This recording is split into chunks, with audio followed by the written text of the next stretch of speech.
Before we read Genesis chapter 12, verse 6, I need to tell you about my experience in the United Kingdom. In the United Kingdom, the United Kingdom is a very organized place. Not necessarily a beautiful place, but an organized place. I've been to some places in Europe that is far more beautiful than the United Kingdom. But the United Kingdom is very organized. And what I mean by that is that every house has an identity. Every location has an identity that has been adequately catalogued. So if we want to come to your house, for instance, we don't need to know the directions to your house. All we need is the postcode to your house. The postcode is the postal architecture system as it affects your own specific location. And it is mapped like that across the entire nation. So once you put the postcode into your Google Map will take you directly to the location. And so part of the competencies you must exhibit in order for you to qualify for a driver's license in the United Kingdom is to be able to interpret a Google Map.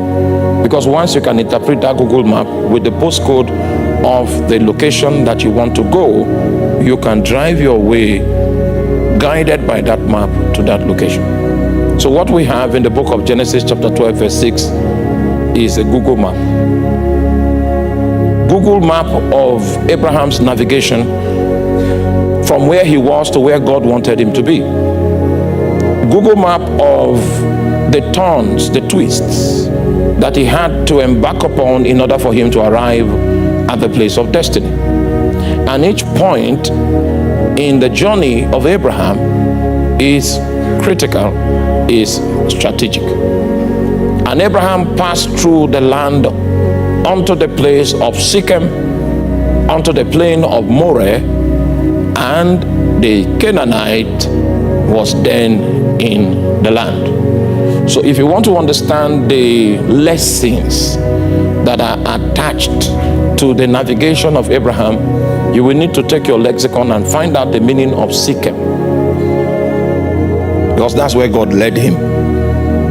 You need to find out the meaning of Moreh. Meanwhile, Shechem means the shoulder. That's the place you bear your burdens. If you go to the Middle East, you find people, they don't carry load on their head the way we do here. They take it on the shoulder. So the shoulder is a significant place to bear burdens. And part of the ways that God will manipulate your life is that he will allow you to be overwhelmed by certain burdens.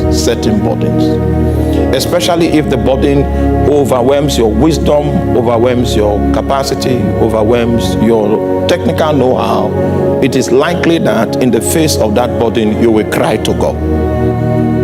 Now, the average man is not likely to cry to God. In fact, he likes life to be in a formula, in a set of formulas, so that he doesn't need to seek God out to get wisdom on how to navigate. So it's just a set of formulas, and he comes and presses buttons. He comes and uses keys.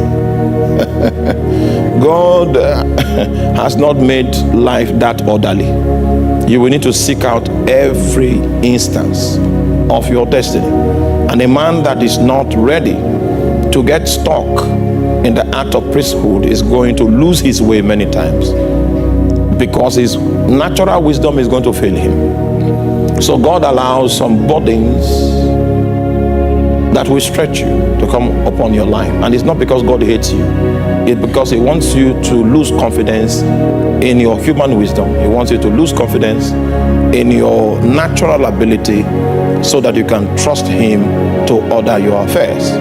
So he will take you through Shechem.